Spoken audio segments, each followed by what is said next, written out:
Let's go! Hello guys! Hello mga boss! Kamusta? It's already 9. Okay. Okay. Um, so actually, pag-uusapan natin today is more on um, CICD and also yung tech drama. So ano ba yung nangyayari sa ano ngayon? Sa IT na sa Twitter. Nagkaagulo sa Twitter mga boss. Kasi hindi ko kailangan ko pala ilagay ito sa gilid. Para nakikita ko yung mga comment nyo. Lang i-ayos ko lang mga boss. Ayos lang natin to. Mamaya mag-ano tayo, CICD naman tayo. Pag-uusapan lang natin ano yung nangyayari sa web development world ngayon. Okay na ba to? Okay na. Tapos, actually dito ko na lang pala ito lagay. So ito, post natin to. Yan, hello mga boss. Comment nga kayo guys kung hindi ba mahina yung audio ko or naririnig nyo ba ako ng maayos or hindi.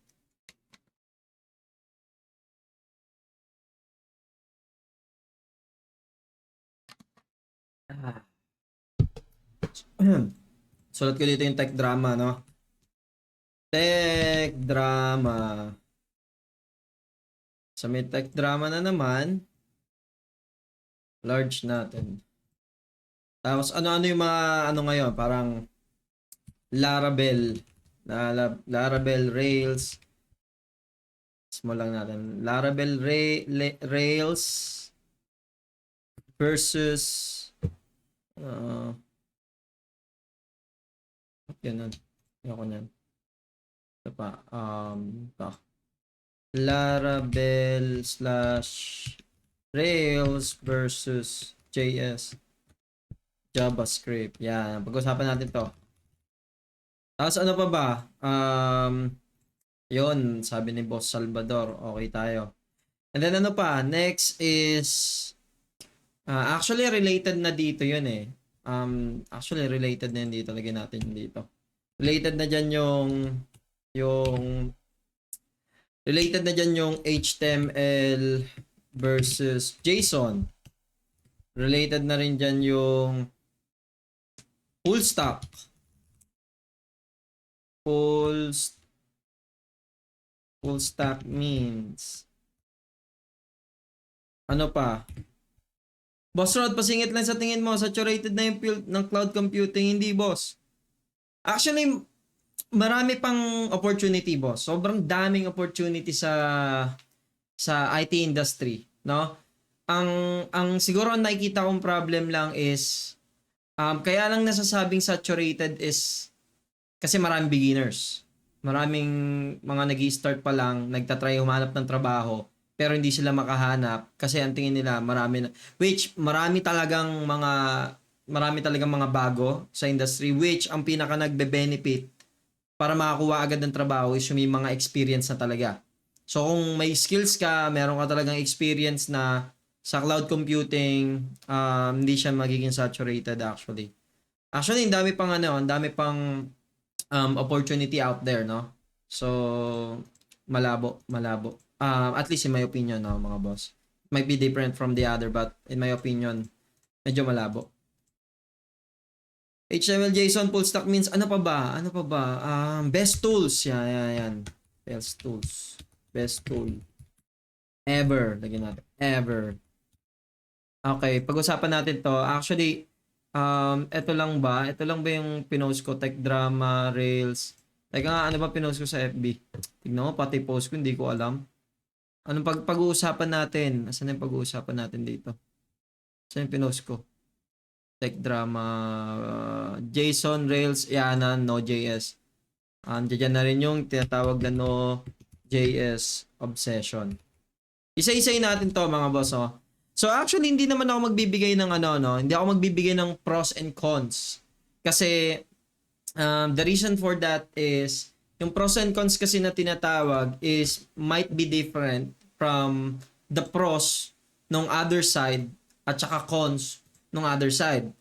So, sa akin, for example, nasa side ako ng JavaScript, ang tingin kong pros sa JavaScript, possible dun sa other side is cons yun sa kanila. So, baka hindi ako magbibigay ng pros and cons. Siguro magbibigay lang ako ng feedback in general. So, parang saan ko siya nakikita, no? Saan ko nakikita yung ganto, ganyan. Ganun natin siya pag-usapan. Alright, so, good day sa inyo, Boss Jerry, Boss Amiel. Thank you, Boss Rod.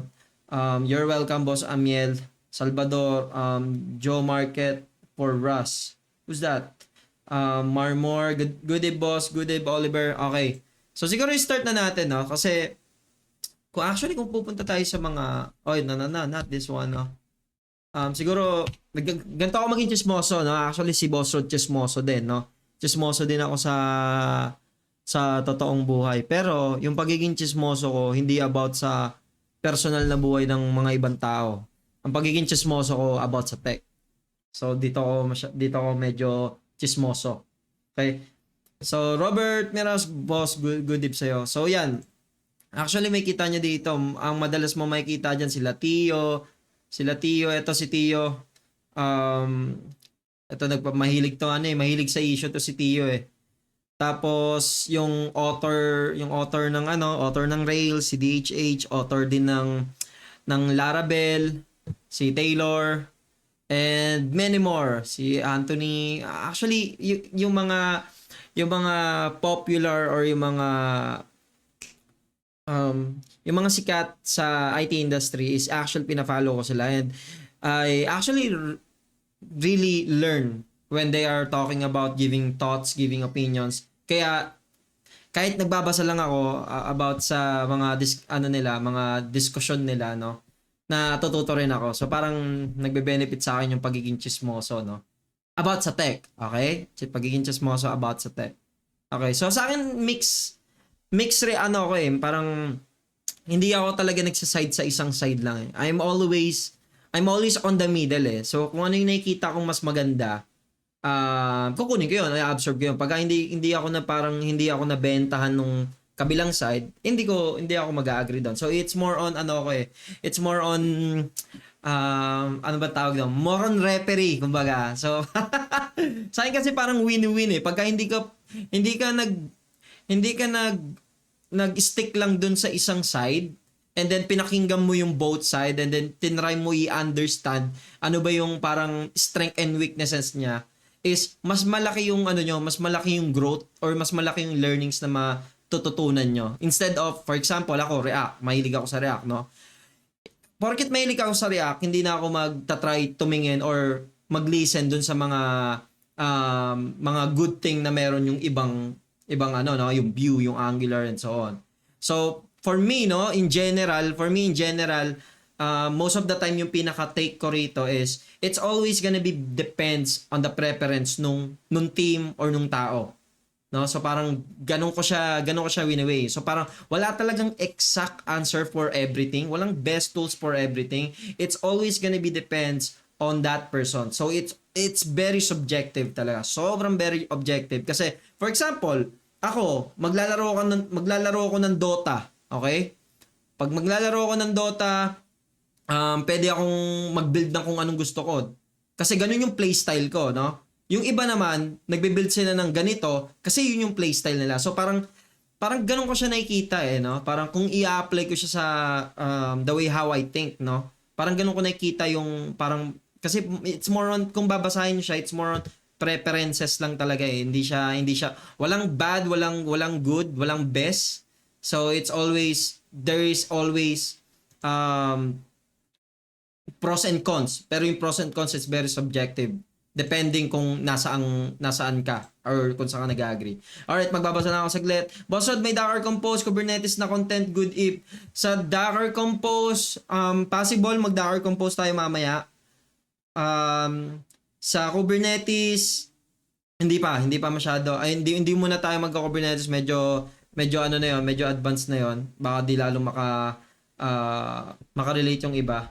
Pero mamaya magsi-CICD tayo, CICD. Pero dito muna tayo sa drama, saglitang drama lang. Ilang taon ka na, Lods? 27 yata, magta 28, maganon. Basta ganon, 27, 28 naglalaro. All good si Taylor's, yes. So, ayun. So, bigyan ko kayo ng recap, no? So, basically, ang nangyayari, hindi ko na siguro pupuntahan yung ano, kasi hindi ko na rin mahanap ko pa ba yun. Ito kasi, parang si Tio kasi yung parang hindi naman, actually, hindi si Tio, nag-react lang din siya sa ano eh, dito sa Hey na to. So, ang idea, or siguro bibigyan ko na kayo ng recap, no? Follower ka ni Prima dyan, syempre, I love Prima dyan, no? I mean, sobrang fan ako ni Prima dyan. Pero syempre, I'm always, like what I said, no? Hindi porket fan ako ng isang bagay na yun, is all, kung ano yung sabihin niya is golden rule na yun, or parang divine rule na yun, kung ano sabihin niya.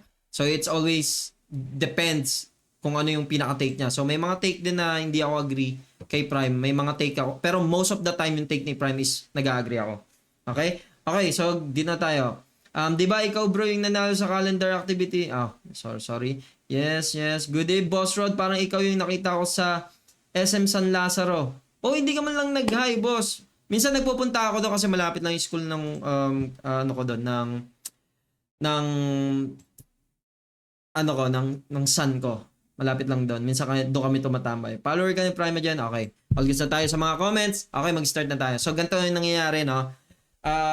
Bigyan ko yung recap sa tech drama na nangyari. So, si Rails kasi, Rails, no? Si Rails, syempre parang pinaka-ano ng Rails.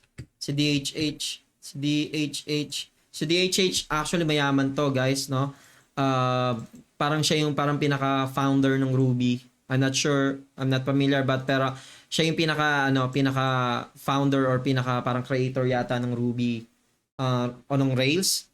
No, so parang nagkaroon ng controversial kasi nga nagkakaroon na ng issue na naman sa IT industry na about server-side rendering, client-side rendering, no JavaScript, TypeScript is pain in the ass, parang something like that, no? So, ayun yung nangyayari, no? And then ngayon, etong Rails, nagbigay sila ng idea. Ito, pwede kayo makapag-buo or makapag-create ng application without JavaScript, no? Ito, parang pinakita nila doon, yung kanina nga, etong Hey na to, no? So let's see what happens. Tapos dito, nag-react si Tio. So, hindi ko pinanood yung buong ni Tio about it. Pero, ang idea lang doon is, nag-react si Tio about how clunky it is, no? And then, syempre, nagkaroon ng mga debate, no? Blah, blah, blah, blah, blah, blah.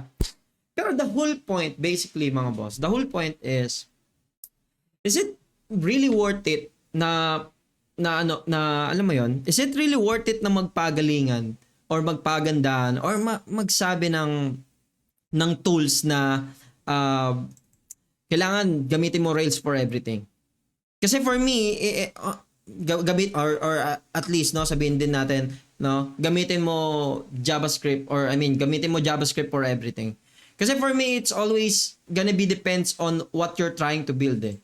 Kasi, yeah, for sure, no, server-side driven approach like PHP, no, PHP, Rails, yan, mga server-side driven approach yan na tipong, ang sinesend nila, ito na, nandirito na tayo sa HTML, no, dito na tayo. Ang nangyayari kasi dyan, kaya gumagana yung application nila, hindi sila gumagamit ng JavaScript. Kasi sa server pa lang, nagsisend na sila ng HTML, which, ayun yung yung mga tinatalakay natin last time about server-side driven or yung server component, di ba? Pwede na tayo mag-return ng JSX, which tinatransform na into HTML directly na yon.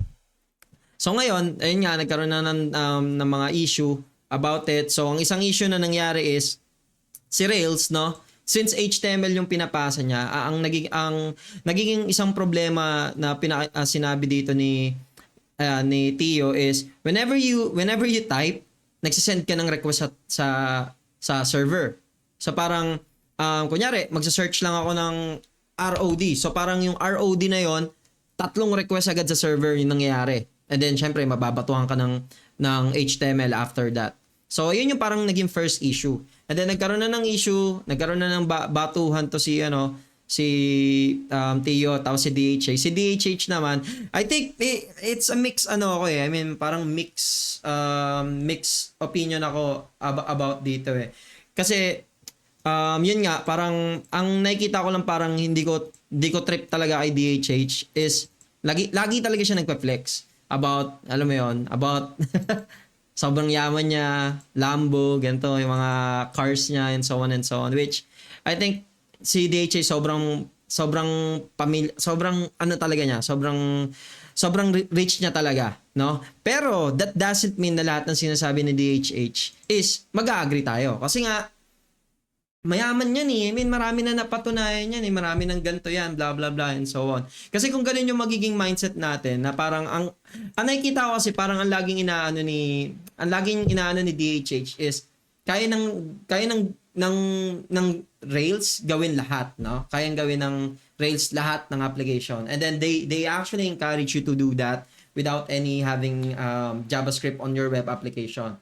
But for me, my take is that is ano ba masama kung merong, sabihin natin, no, pwede mo kasi siyang i-combine eh, no?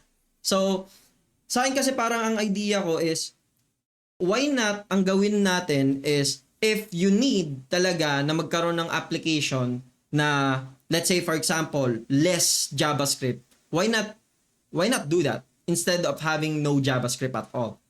So, yun na yun. So, parang dito napapasok yun, no? Kasi nagkakaroon ng obsession tayo about kaya naman yan eh, yung application without JavaScript. Yes, I mean, kaya naman talaga without JavaScript. Kaso, ang problema kasi yung UX.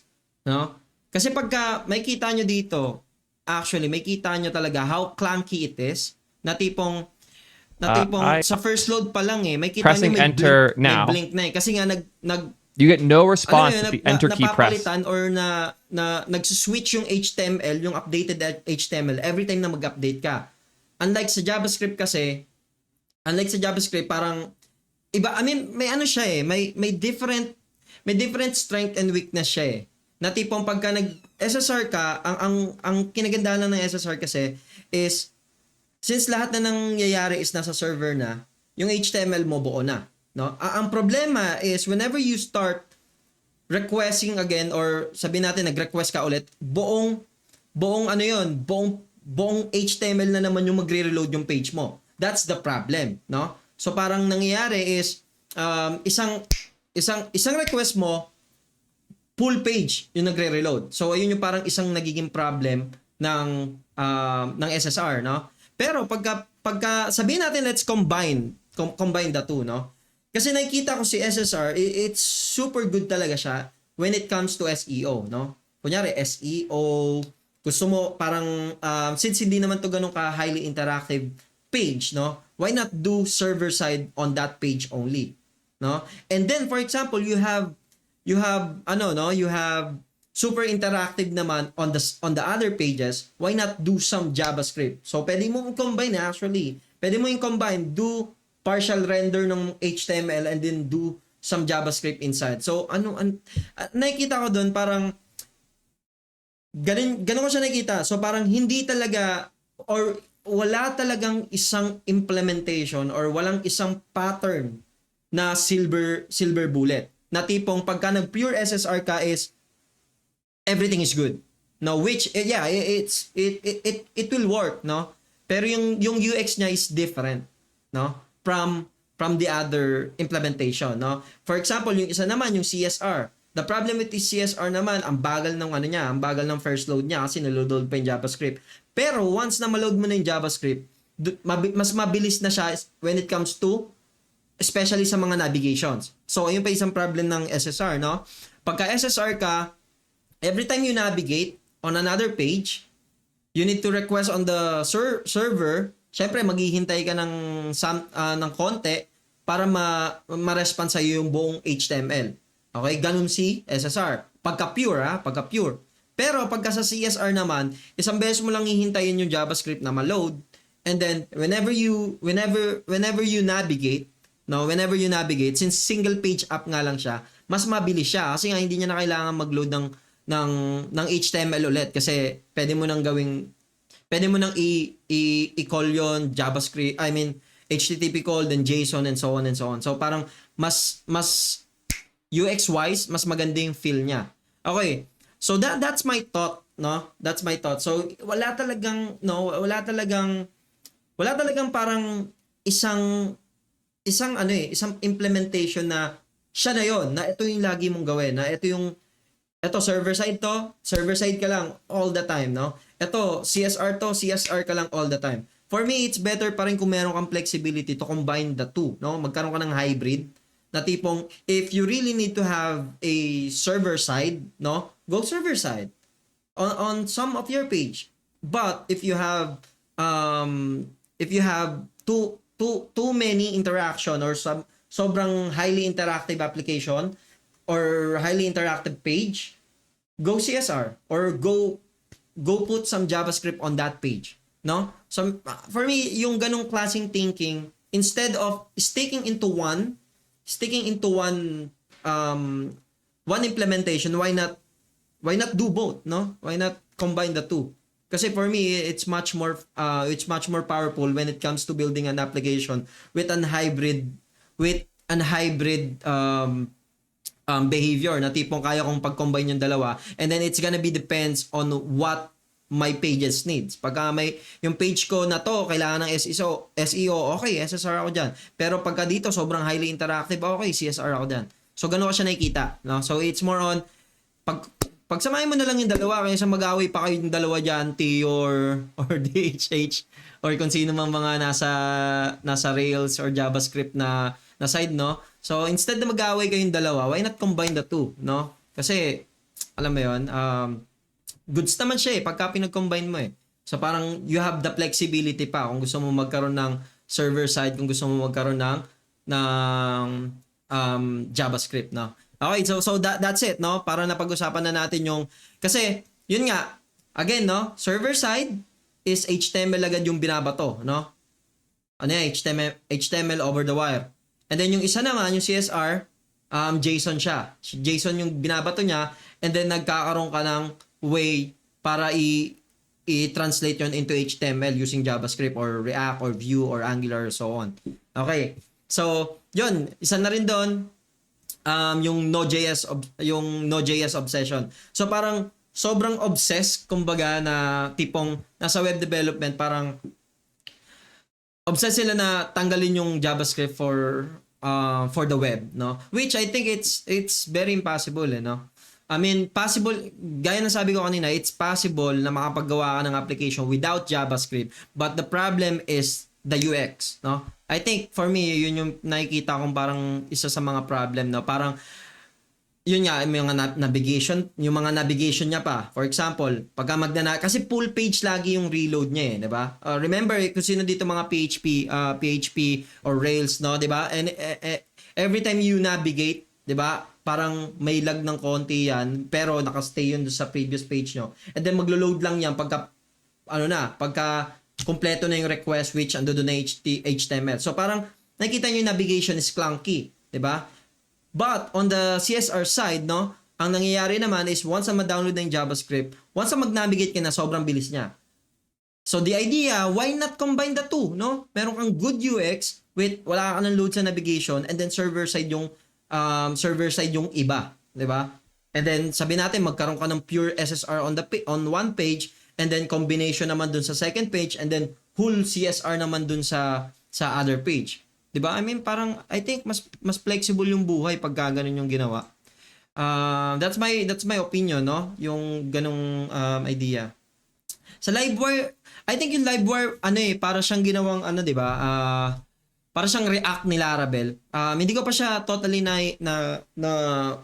nababrowse, pero tingin ko goods yun. Parang parang hinuhul full stack na talaga nila yung Laravel. Pero anyway, pasok tayo naman sa full stack means, no?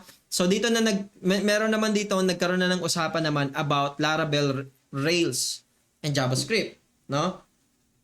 So kasi ano pangalan? Si Taylor. Punta tayo kay Taylor. Hindi ba ako nakapollow kay Taylor? Saan ba siya kay WebDev Code yata siya React Webdev Cody. Dito ata siya nag-react.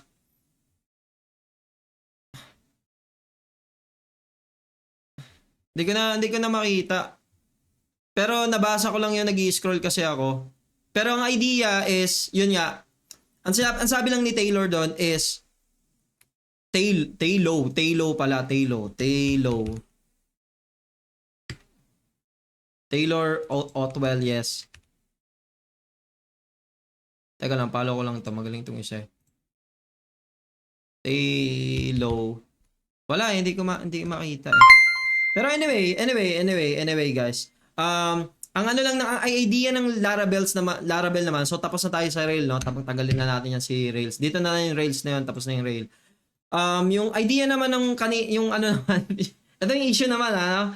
Yung issue naman sa JavaScript at saka Laravel, ito naman, ang pinaka-issue niya, yung meaning ng pagka-full stack, no?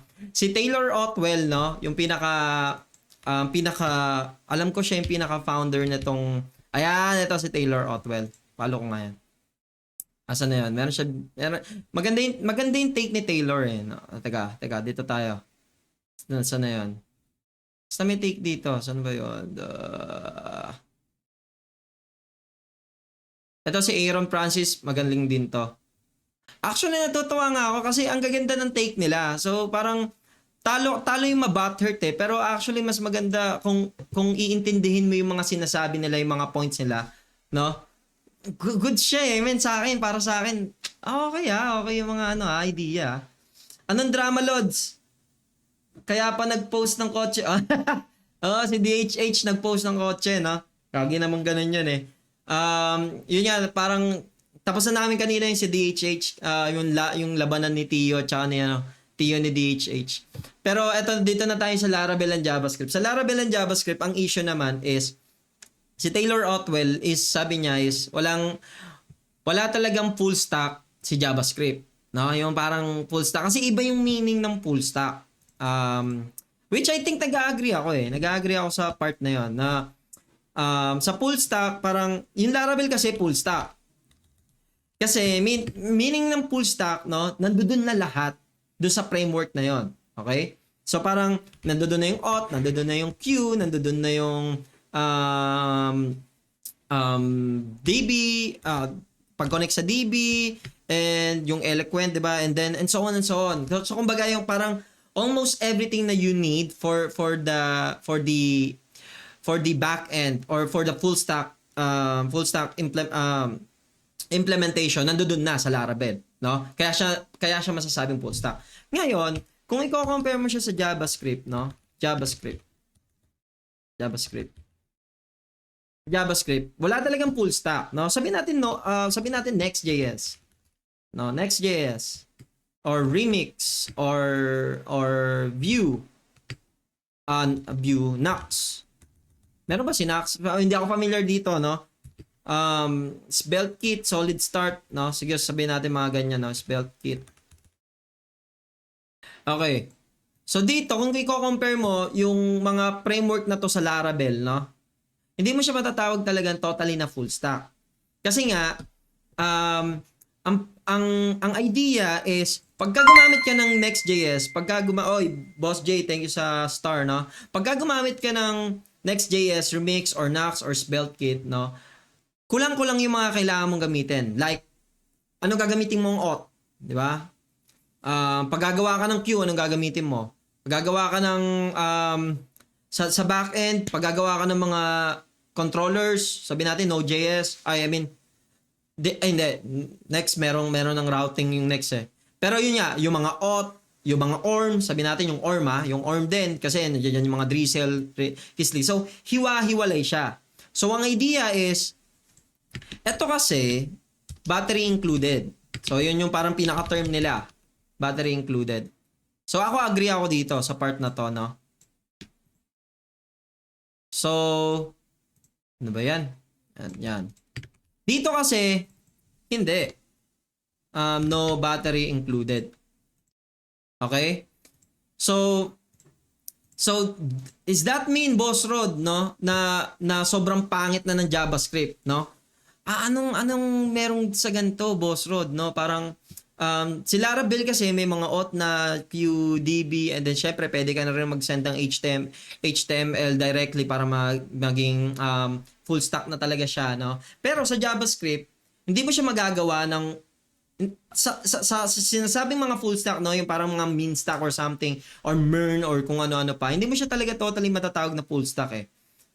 I think matatawag mo siyang full stack in a sense, no? Kasi syempre gumamit ka ng tools eh. Pero there's no one, yung parang all-in-one tools na para masabi siyang full stack, no? So ayun yung meaning ni ni Taylor, no? Which I think nag-agree ako dun sa part na yun kung gano'n natin pagbabasihan yung meaning ng full stack, no?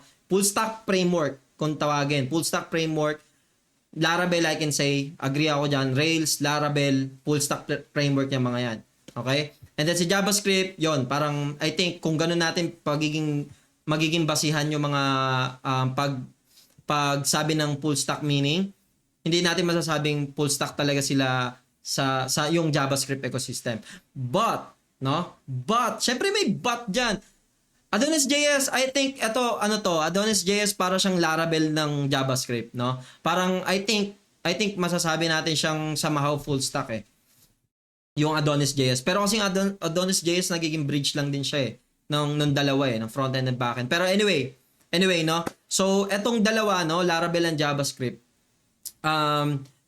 Sa meaning ba nito, Boss Rod, no? Si Laravel, since full stack siya, and then si JavaScript, hindi pala siya full stack, no? Hindi pala full stack yan, Boss Rod. Meaning ba niya sobrang pangit ng JavaScript? Sobrang pangit ng JavaScript, or actually parang gumamit ka lang ba ng Laravel? Kasi ganun yan, di ba? Parang sasabihin, best tools ever. Ito na yun, best tools ever. Best tools ever, gumamit ka na lang nito kasi nandito na lahat, no? Tapos JavaScript, wag ka gumamit niya kasi wala pang include. So, ito yung pinaka-take ko dito, mga boss, no? Baba tayo. Yan, baba tayo. So, ngayon, punta tayo dito. So, parang lalagay tayo ng line. Dito tayo sa maglalagay lang ako hindi ako maglalagay ng pros and cons, no? Kasi yung pagka sinabi nating pros and cons, parang very subjective kasi yung pros and cons eh. Yung preferences kasi nagdedepende kasi yung pros and cons sa preference ng dev. So kaya hindi ako maglalagay ng pros and cons, no. Pero magbibigay lang ako ng feedback, no, sa Laravel.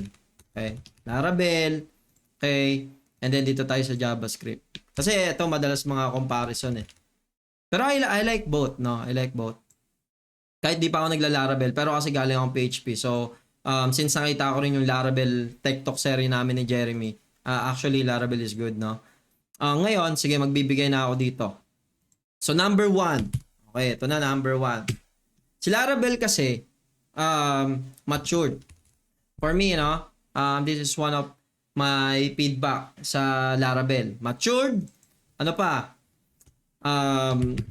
Full stack. Sabihin natin full stack, no? So full stack na yan, sabihin na natin siya all-in-one. All-in-one. Okay. Ano pa? Matured, full stack.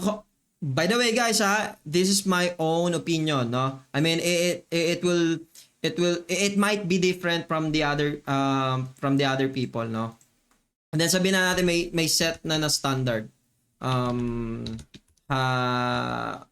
Already has a standard.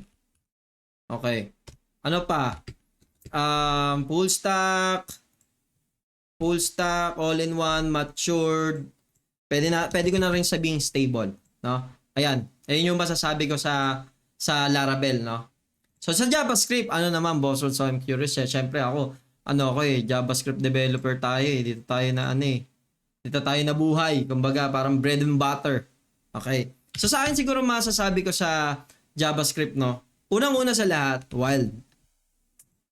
I believe a lot of you will agree with me, no?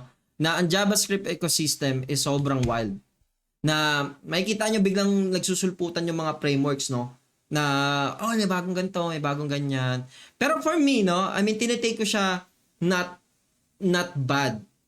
Sometimes bad, pero sometimes hindi rin bad. Kasi nakikita ko parang, if you really love tinkering, no? Yung parang, experiment or kung ano-ano, parang si JavaScript is one of the choices na pwede mong gamitin. No? Na gusto mong mag-build from scratch. No? So sabihin natin, yan ang wild. Okay? Wild. Mamaya ako nasusundan. No? Ano next? Portability siguro. Ako, makikita ko portability. Kasi, si JavaScript, since, yun nga, hindi siya all-in-one, no? So parang ang nangyayari si JavaScript, pag magbe-build ka ng application from scratch, no? You need to find ano yung mga battery na kailangan mo. Diba? For example, sa auth. Well, you can roll your own auth, no, sa JavaScript. You can do that. Okay?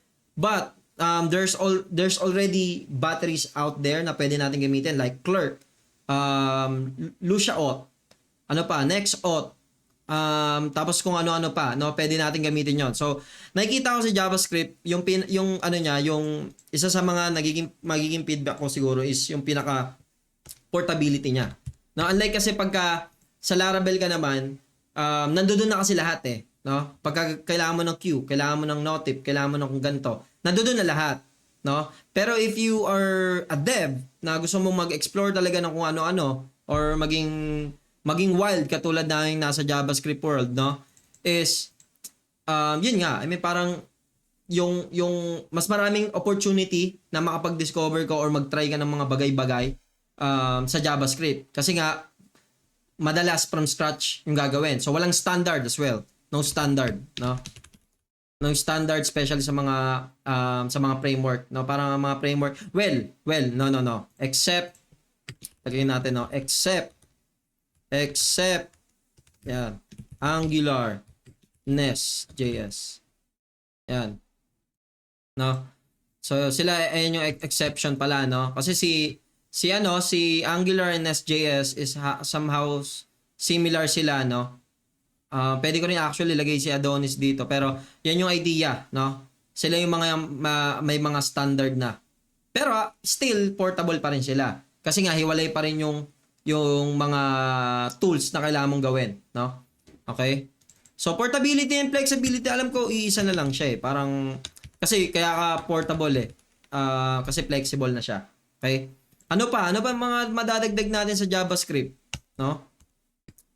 Yung una kasi wild, portability or flexibility, no standard, except Angular, Nest.js, ano pa? Not stable. Pwede mo naman not stable. Pero tingin ko kasi hindi eh. Hindi siya totally stable eh. Paano ko ba sasabihin? Para ang hirap kasi hindi mo siya masasabing stable, especially kung maraming nagsusulputan talaga at saka maraming mga breaking changes na nangyayari. So siguro overall ito yung parang pinaka feedback ko sa dalawa, no? React na may Okay, so ayan, so parang ito yung pinaka feedback ko sa dalawa, no?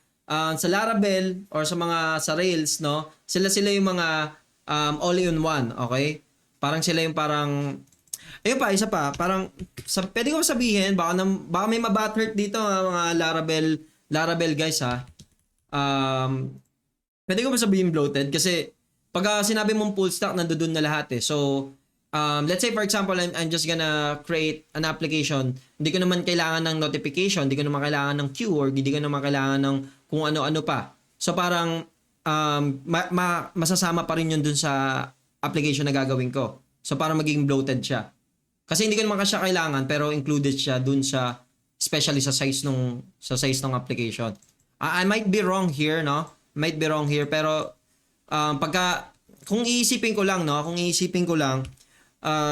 for example lang, gagawa lang akong simpleng application without queue or without anything. Since sa full stack na to, since nandiyan na lahat, no? So parang nakikita ko para siyang bloated if ever. Kasi nandoon na lahat ng kailangan mo eh. Pero kasi, sometimes, if you're going to build an application, especially sobrang simple lang or sobrang liit lang, sa Next.js kasi, since from scratch mo siya gagawin, so you have to choose kung ano lang yung battery na gusto mo. Okay, so parang yun yung parang pinaka mo, which I think, na yun, kasama sa portability yon. So parang ayun nakita ko, no, flexibility, siguro baba na natin flexibility. Flexibility, flexibility. Ano pa ba? I mean, yun lang eh. I mean, tingin ko ito yung sa drama, no? So, ngayon, ano yung conclusion natin, no? So, may nagka-comment. Okay. May nagka-comment dito. Yan yung update sa Laravel 11. Tinanggal na yung iba para di maging bloated. If needed lang. Ayun, mas maganda. So, parang magiging modular type na pala si Laravel. Yun yung maganda. I mean, yun talaga yung parang pinaka, ano ko dito, pinaka thoughts ko, no? Since you have an application na full stack na all-in-one na, meaning yan, bloated yan. So, parang, kasi nandoon na lahat eh. Paano kung gusto kong gumamit lang ng, sabi natin meron kong 1 to 10 na features doon.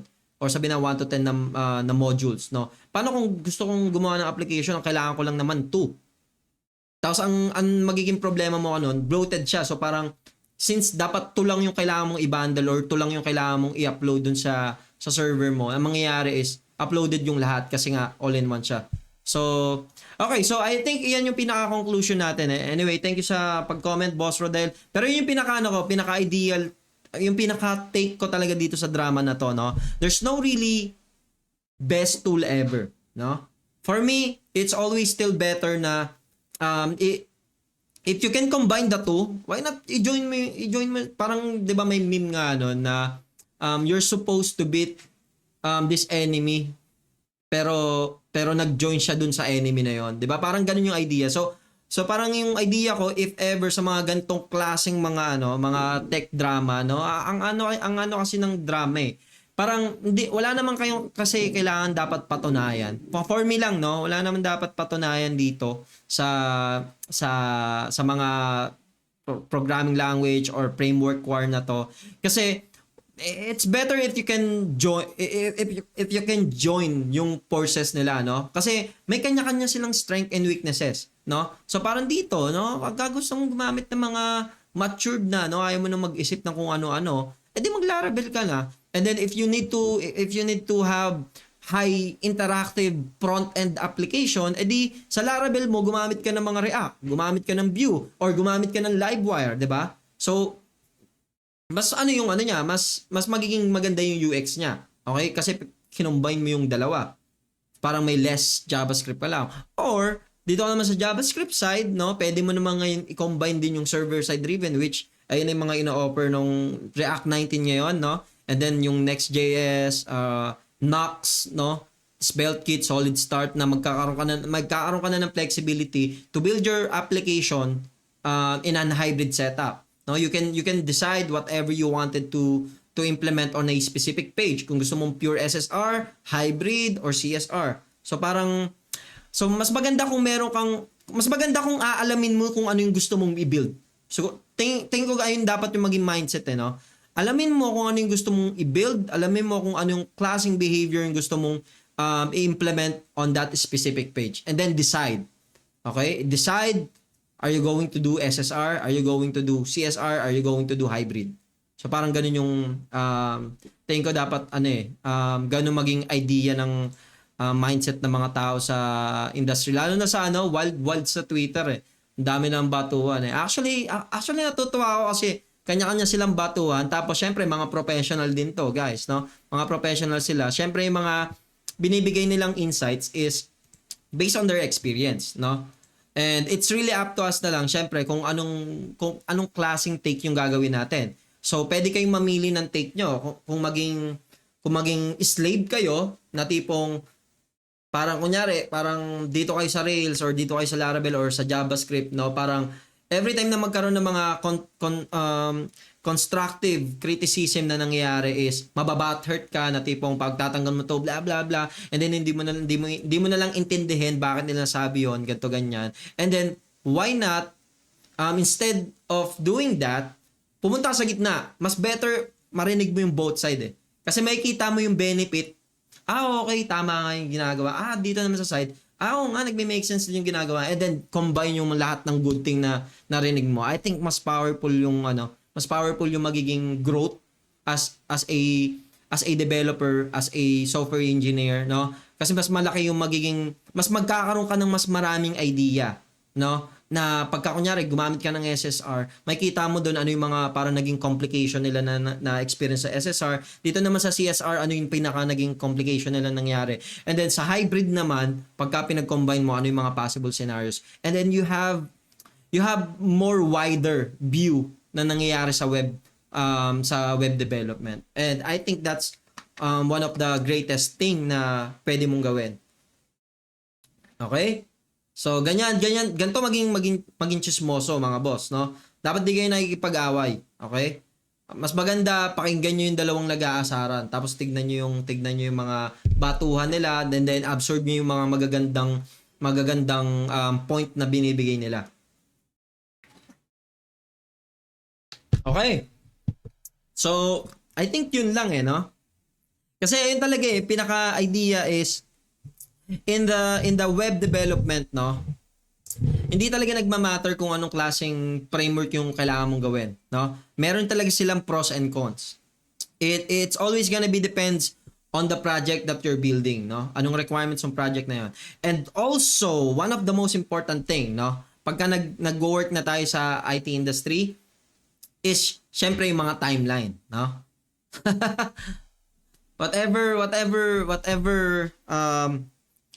whatever demand na or ang tawag dito, kung ano man yung mga gusto mo, no, na gawin, no, na tipong ayaw mo to pero kailangan mo for this specific scenario, no. Pag nag-work ka na talaga sa IT industry, hindi mo siya mapipili no. Kasi nandoon na pumapasok yung mga timelines, no? So, it's better pa rin na mag-stick ka dun sa ginagawa mo na dito mabilis mo matapos or productive ka sa tool na to, and instead na gagamitin mo yung tool na to kasi nga dahil lang sa mga issues na nangyari or chismis na nangyari, no? Hindi issues. Sa mga chismis na nangyari, gagawin mo dito sa isang tech tools na to, and then ang tagal ng process mo, ang tagal ng productivity mo because of that. So kaya ako nasabi na very subjective siya, no? Some of the people productive sila sa Laravel, no? Kasi all in one nandoon na. Some of the people naman productive naman sila sa JavaScript. Kasi nga portable siya, flexible siya, so kahit anong application din, kaya mong gawin, which I think sa Laravel kaya mo rin gawin. So it's a matter of preference. Kahit saan mo siya paikot-ikutin kahit mga author na yan, kahit sila Taylor, sila DHH, sino pa, kung sino-sino pang mga author, it's always a matter of preference, no? So parang, yun yung ano nila yun yung parang pinaka-ano nila pinaka-alam nila So parang, kung gagawa sila ng application, for sure magla-Laravel yung si Taylor, no? Kunyari, si Tio naman, kung gagawa ng application, for sure magja-JavaScript yun. Si DHH, gagawa ng application, for sure magre-Rails yun. So, wala parang ang useless, parang nonsense nung war na yon kung ganun yung magiging, kung in reality, it's always a matter of preference, no? Parang useless, kahit mag-debate kayo dyan, kahit kabatuhan kayo ng kung ano-ano dyan, wala pa rin. Hindi nyo pa rin mababago yung isip ng isa't isa. No? Tapos maglagayan din kayo, no? Mag-post din kayo ng mga ng mga kotse. Na si DHH, solid mag-post ng mga Lambo niya, no? Na mga nakakatawa nga pagka sa JavaScript Yung mga JavaScript developer, yung mga professional yung mga JavaScript professional. Nagpo-post sila ng mga kotse na yung mga kotse pagka JavaScript. Alam yung mga sira-sirang kotse. Actually, dapat nag-enjoy lang tayo sa IT world, no? Dapat din natin i-stress yung mga bagay, and also, parang i-treat lang talaga natin yung mga tools, just a tools, no? Parang hindi siya yung tipong, ito yung kailangan mong gamitin every time nagagawa ka ng specific tool. Okay? So, yun lang.